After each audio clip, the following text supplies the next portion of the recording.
Jessica saw you at the restaurant bar, planning a trip with another woman. Oh, I see. So what? Even when caught cheating, my husband Brian wouldn't drop his defiant attitude. In that moment, everything we had built over 17 years fell apart. In this day and age, I was a full-time homemaker, and we were living with his parents. Just like every other year, I had given up the job I loved at a publishing company where I felt fulfilled. Now, I spent half of the week taking my parents to the hospital and adjusting meals according to everyone's schedule. I was living a life much like a housemaid after getting married. I had no time for myself. The only place I could relax was in our bedroom, even in this spacious house. Despite all this, I had chosen this life because I wanted to be with my husband. The option of leaving never crossed my mind. So when my unfaithful husband said, "We can get a divorce," I was at a loss for words, feeling more amazed than angry. This is the story of me, Nicole Richie, turning 45 this year, leaving my husband Brian, with whom I lived for 17 years, and starting my life from scratch. It all started 3 months ago on the 23rd. That day was payday for him, who worked at an electronics manufacturer. Usually, his salary would be deposited into our joint account. I would use that money to pay our monthly bills and give him an allowance in the evening. However, 3 months ago, his salary wasn't deposited into our joint account.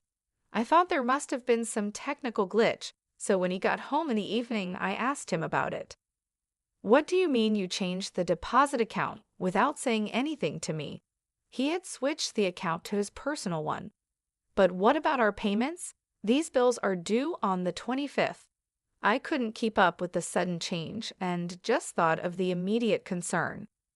Without thinking, he said, "Just let me know how much you need, and I'll transfer that amount into the joint account." He said this while taking off his suit with his back turned to me. He wouldn't even look me in the eyes. "So why did you change it?" I couldn't think of any reason for this. In the 17 years we'd been together, we had never changed the account. We were saving in our joint account, so it wouldn't be a problem if his transfer was late. It's not like our bills would fall behind. Maybe I didn't need to press the issue, but I couldn't help wondering. Why didn't he trust me with our finances? Did I do something wrong? I didn't remember overspending, but I thought maybe I had unknowingly upset him. If so, I needed to apologize. That's what I thought when I asked him, but he seemed to think I was blaming him. He threw his freshly removed shirt onto the couch and glared at me. "It's my hard-earned money, isn't it?" "Yes, it is. But why do I need your permission to use it?" I couldn't understand his words. I'd been giving him a $800 allowance every month, but that was just a temporary arrangement. If his expenses piled up, I would give him more. I asked him what he spent his money on, but I never refused to give him more when he needed it. As a stay-at-home wife, there were times when I asked if I could buy something I wanted, but the reverse never happened. "I don't need dinner today." "But I already prepared it." "Never mind, I'll eat out." He got bent out of shape, grabbed his car keys, and went out again. He had seemed strange for the past 17 years, but we never had issues over money. Suddenly, he starts saying it's his money. While cleaning up the food I had prepared, I was upset at my husband's selfish actions. I was frustrated that, despite having food at home, he chose to eat out anyway. Now he was in charge of the finances. From that moment, he began eating out every night and coming home late at night after I fell asleep. Also, the number of days he told me he was staying at work overnight increased. The fight had completely escalated. Even when we were together, we didn't talk more than necessary. As time passed, it was hard to find a chance to make up, and I started blaming myself. We'd never had a fight last this long before. It was a minor issue that he changed the bank account without consulting me. If he wants to manage the finances, that's fine. After about 3 weeks of awkwardness, I began to reconsider things. Then one day, I received a message from Jessica, who is my colleague. When I worked as a publisher, my colleague Jessica reached out to me. "Hey, how are you doing? How about lunch soon?" We used to go out for drinks after work and spend our days off together when we were single. Now, we both have families, so we don't contact each other as much, but we try to meet at least once or twice a year. Her invitation came at a good time, so I agreed readily. 3 days later in the afternoon, she and I were sitting in a cafe in the next town. So they moved into the care facility, huh? Yeah, both of them in the same place, I replied. She asked how things were going, and I told her about my parents-in-law moving into a nursing home a few months ago. I know I shouldn't say this, but it's a good thing. It must be a relief for you, she said, looking pleased. She'd have been worried about me because I never had time for myself, so it seemed she was relieved now. Well, I do have to get their clothes, visit, and accompany them to their doctor's appointments, but still my life has become a lot easier. This was the first time since I was single that I was able to casually make time to meet with a friend. You're such a dutiful daughter-in-law. Is Brian still hands-off? Yes, he seems to want to do nothing on his days off. He never wanted to go anywhere on his days off. In these 17 years, we've never even gone shopping together. Her husband is diligent. He picks her up in his car when it rains and sometimes even does the shopping for her. He never changed at all. Well, since I am a stay-at-home wife, at least he could take care of his own parents. She has never thought highly of my husband. We both had jobs when we got married, but he never helped with the household chores. There were days when I was too tired to do housework. He found it unbelievable and suggested I become a stay-at-home wife. I didn't want to quit, but I resigned as he suggested and became a full-time homemaker. Soon, I was asked to live with his parents, and I ended up taking care of them.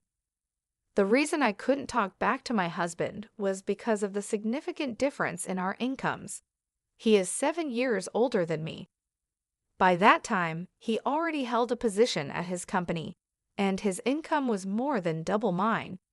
Can you earn as much as I do? If you can, I wouldn't mind quitting, he'd say, making me speechless. I discussed my true desires of not wanting to quit my job with her. I even cried on the phone, overwhelmed by having no time for myself. I understand if she holds a negative view of him because of my venting. After a while, the warm vegetable salad we ordered arrived. As she served it on smaller plates, she asked again, "So, how are things with him?" I thought for a while and nodded affirmatively. I'd actually come to discuss our big fight, but I didn't want him to be seen in a worse light. Jessica paused, holding the serving tongs and staring at me, who only managed to nod in response. Trying to keep my smile to not arouse suspicion, she stopped serving the salad midway. "I'm sorry, I asked it the wrong way. Nickel, things aren't going well with him, are they?" she said, as if she knew something. I was left flustered and unable to respond. She started talking about something that had happened a few days ago. That day, she was at a dining bar near her office for a work after party. When she went to use the restroom, she passed a man in the aisle who turned out to be my husband. He didn't seem to recognize her, so she decided against calling out to him. But noticing that he was in casual clothes made her wonder if he was with me. After leaving the restroom, she decided to take a look at where he was seated. She saw him having drinks with a woman who wasn't me. "Then I realized instantly he's cheating on you," she said. They were sitting close together, bodies touching as they drank. Was that really my husband? I couldn't believe it. That day, he hadn't come home due to working overtime, so there was no reason for him to be in casual clothes. Moreover, he seemed genuinely busy lately. Does he even have the time for cheating in his current state?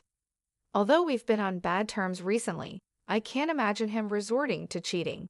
I just don't see him as that kind of person. Sensing my thoughts, she sighed and added, "For the upcoming long weekend, he mentioned going to a place in Laguna Beach." He was showing information about the accommodations on his phone and mentioned something about a prime-grade steak dinner. You could probably find the hotel if you search from there. She started searching for the hotel on her phone. While at the cafe, I was still hoping that it was just her misunderstanding. However, as soon as I got home, I started looking through his clothes. I don't remember exactly how many clothes he has, so I wouldn't know what was missing. But I did notice that 3 or 4 of his favorite shirts were gone. Until last year, he would immediately wear them after washing, and they were always at the front of the drawer. Now they were nowhere to be found, even after searching every corner, the back of the closet, and the drawers of rarely used cabinets. Literally everywhere. The only thing that came to mind was him working overtime, and even on weekends, due to his busy schedule. I remembered the look on his face when he told me he had spent a night in the company's restroom because he missed the last train. As I stood in front of the closet, I heard the sound of an incoming email from my pocket. It was a message from Jessica. The email included the URL of a hotel in Laguna Beach. As I stood there in a daze, I slowly pressed the link, and a stay plan with a dinner, including prime-grade meat, was displayed. I felt dizzy, like I was having a bad dream. There was a part of me that still wanted to believe in him, but I couldn't find his favorite shirt. That was a huge blow. 3 days later, on the Saturday before a long weekend, he was unusually at home, working with the TV on. I placed a cup of coffee near his computer and casually asked, I haven't seen you wearing your favorite t-shirt this year. Even though he hadn't taken his eyes off the display, when I put down his drink, the sound of him typing on the keyboard suddenly stopped at my question. Then he said, "Yeah, I'll wear it sometime," making a point of looking at me as he responded. That was unusual. For the past month since that payday, he had been distant, but now, when asked about his shirt, he was making eye contact. I looked for it, but I couldn't find it, I added. He replied, "Isn't it somewhere?" and then looked away, returning to his computer. Seeing his reaction, I couldn't help but feel suspicious. Despite saying his favorite shirt was missing, he showed no signs of being troubled. Normally, in this kind of situation, he would pretend to be upset just to make a point that I hadn't taken care of it properly, even if he really didn't need it. Last year, he kept complaining just because it hadn't dried due to the rain. Every bit of change made everything seem suspicious. When it comes to this, I can't control myself. I need clear answers, often pushing too far. "You're off for a long weekend, right?" Even though we hadn't made up after our last fight, I couldn't help but ask something more intrusive. "Work from when?" "I don't know. There's a business trip. I might have a day off." Was this also a lie? I could only think it was. For the past 17 years, he always took time off during the holidays. Jessica's words about going to Laguna Beach and the prime-grade steak crossed my mind. The story I heard at the cafe started to feel real, and I felt a surge of anger. Before I realized it, I said, "Business trip? You mean you're going to Laguna Beach?" He froze while staring at the screen. Slowly turning around, his expression changed. With a weary face, he squinted and glared at me, just like during our fight on payday. What the hell is going on? Rummaging around our room, pretending to look for clothes, he sighed heavily. Hearing his words, my lips quivered. I had rummaged through the room, but found nothing. I couldn't find the t-shirt. Yet he said I had rummaged, which means if I had looked more, I might have found something linked to Laguna Beach. I still wanted to believe, even while doubting. "Jessica said she saw you at the wine bar. You and another woman were planning a trip." The things we had built started to crumble. Oh, is that so? I thought he would make an excuse, but reality was different. He wasn't flustered at all. He turned away with a defiant look. "So what's the point?" he questioned. What did he want to hear? When I became speechless out of disbelief, he piled on words. "Who do you think you are? I'm working hard to earn money so a stay-at-home wife can live comfortably." He yelled loudly, and my head started to ache. I placed a hand on my forehead and took a deep breath. "I'm okay with getting a divorce, he uttered. For the past 17 years, no matter what happened, no matter how hard it was, I had tried not to think about it. I was disappointed that he could say it without hesitation. From that day, he continued to ignore me. Even worse, once he knew I found out, he started making plans with her right in front of me, like, "All right, I'll pick you up at 7 in the morning." The first time it happened, I was dumbfounded. Was he always like this? The person in front of me felt like a total stranger. Then the long weekend arrived, and on the day of his trip, I was in the car driven by Jessica, silently watching him cheat. "Nicole, did you get a shot of him putting his arm around her waist just now?" "Yeah, I did." "You should take as many photos as you can, okay?" When I told her about my conversation with him on Saturday, she was furious and said I should break up with such a man. She also suggested that I take photos as proof of his cheating and claim for emotional damages. She spent her much-anticipated weekend for this very purpose.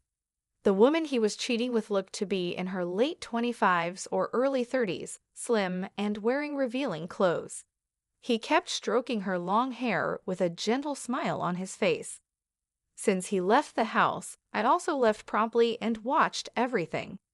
I saw him pick her up from her apartment, stop by a convenience store to buy breakfast together, and walk arm in arm in front of the Splash Zone and Penguins. Now, they had just entered a hotel together. I took pictures of all of it with my phone, but each time I pressed the shutter, I pondered over what I was doing. I knew it, but seeing it with my own eyes made me really sad. Yet, I didn't shed a tear. I just stared at his joyful face. "What do we do now? Shall we stay somewhere for the night?" Jessica asked. "No, let's head back," I replied. She seemed to plan to stay overnight, but I shook my head. I didn't want to waste money I had saved by scrimping on such a thing. I thought our life as a couple had finally started after my in-laws were placed in a nursing home. We hadn't been able to go on trips until now because we always took care of our parents first. But from now on, we wanted to create memories as a couple. The money I had planned to use for those times seemed wasted. I wondered if I had just wasted 17 years. If I knew it would turn out like this, I wouldn't have married him. If I knew I would go through this, I would have divorced him a long time ago. I shouldn't have had to endure and try so hard. Seeing his smile today for the first time in a while made me want to redo those 17 years. Though I wanted to cry, I couldn't and just kept sighing. Jessica had been quietly listening, but suddenly started the car engine and checked the time. "What time is it now?" "After 4 o'clock, I replied. Then she called someone and smiled at me. "Hey, Nicole, let's move out right now." "Huh?" "Ah, hello. Sorry to bother you during the long weekend. I appreciate your help." I was taken aback by her sudden proposal. She was about to start something, and I shook my head at her while she was on the phone, but she ignored me and went on saying it's all good. From that moment, Jessica was very energetic. While driving, she called various places on her car's navigation system and gathered people to come to my house. About 5 hours later, we got home in the evening. In just 2 hours, all my belongings in the house were packed into cardboard boxes. It was literally unbelievable. "I didn't want to talk about work since you didn't want to quit, Nicole, but I've transferred from a fashion magazine and now am the editor-in-chief of a local magazine." In the car, she made various calls to the moving company, a real estate agency, and also to a lawyer who knows Brian. She had expertly adjusted the schedule so that the service people's visiting times did not clash. I moved according to her instructions. Minute by minute, I packed only my valuables into a box, and the rest were done by the movers. The real estate agent introduced me to a house that could be moved into within a few days. For the time being, my belongings were sent to her house, and I ended up staying with her for a few days. After the truck packed with my things left, a lawyer visited me.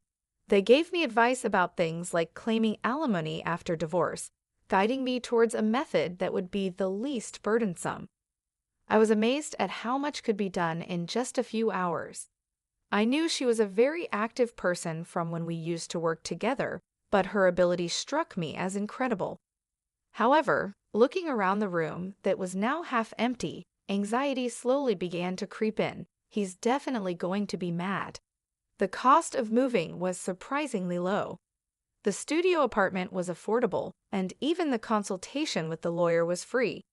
Yet, it was still costing money. I made these moves without telling him, so I'm sure he'll be furious when he gets back from his trip.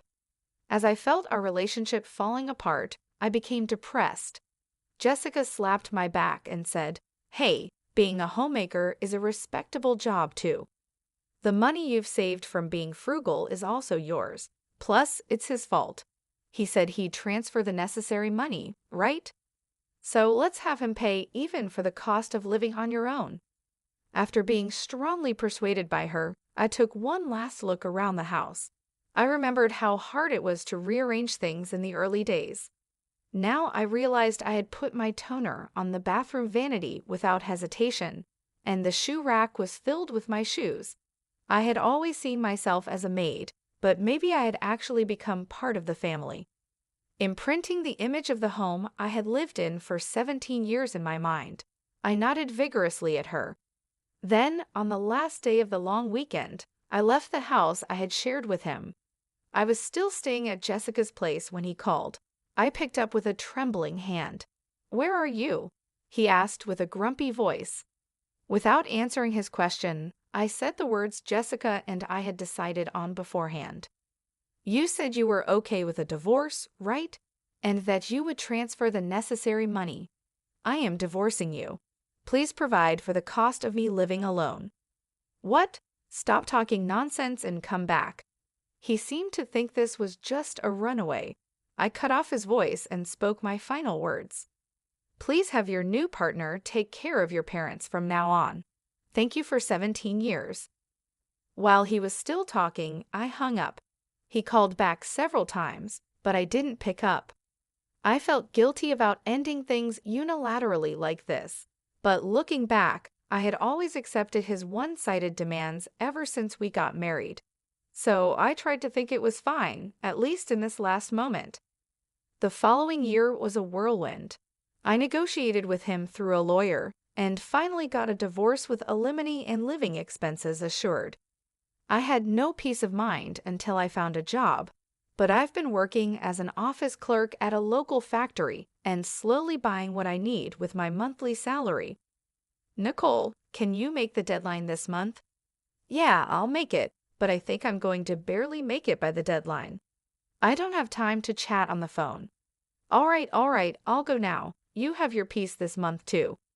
5 months ago, Jessica, who manages our local magazine, added a new section about saving money. As a frugal person, I've been given the chance to write a couple of pages there every month. I had given up my dream to work in a publishing company, so her arrangements mean a lot to me now. I'm a writer, and I have 17 years of experience in budgeting as a homemaker, which I want to share wholeheartedly. I was able to make a fresh start, but then an unexpected call came in. "It's good to hear your voice sounding well." "Mother-in-law?" My mother-in-law called me from her nursing home. I had said my goodbyes to her before my divorce, but I hadn't contacted her since then, so I was surprised she called. After talking about my father-in-law's advanced dementia, she updated me on my ex-husband's situation. "What? He broke up?" "Yes, that's the case. He's foolish, isn't he? He was dumped before the divorce was finalized." "I see. Seems like his relationship with that woman has already ended." "Well, that's expected, isn't it? Any young girl would run if she had to deal with taking care of seniors." "So who is at the home now?" "Brian. He ended up leaving his big corporate job, but he's trying with his complaints. He's such a fool. He was able to work because of his wife supporting him behind. He still doesn't talk about his own infidelity. Nicole, breaking up with him was the right thing to do." My ex-husband hasn't changed, but it seems like he's struggling a bit. I found myself a bit relieved by hearing that. My usually stern mother-in-law chuckled and said, "Nicole, thank you. I was planning to ask you to try again with him when I called, but your voice sounds so lively, so I decided not to ask." In the roughly 17 years we lived together, I never had such a long conversation with my mother-in-law. Our relationship wasn't bad, but it wasn't good either. I listened to her voice, assuming this would be the last time I'd hear from her, and I savored every word. "It turned out for the best," she said sadly, and my tears welled up. "It's been a year since my divorce. Everything has been going well, and I've managed to make a fresh start. However, I've always felt a lingering sense of regret. It's because I felt like I had wasted 17 years of my life. But then, with this phone call, my mother-in-law said thank you, and that she had planned to ask me to try again with her son. There's no chance of getting back together with my ex-husband, but hearing that from his mother made me genuinely happy. It felt like a validation of what I had done for those 17 years. I will never forget this phone call from her. Those 17 years were not wasted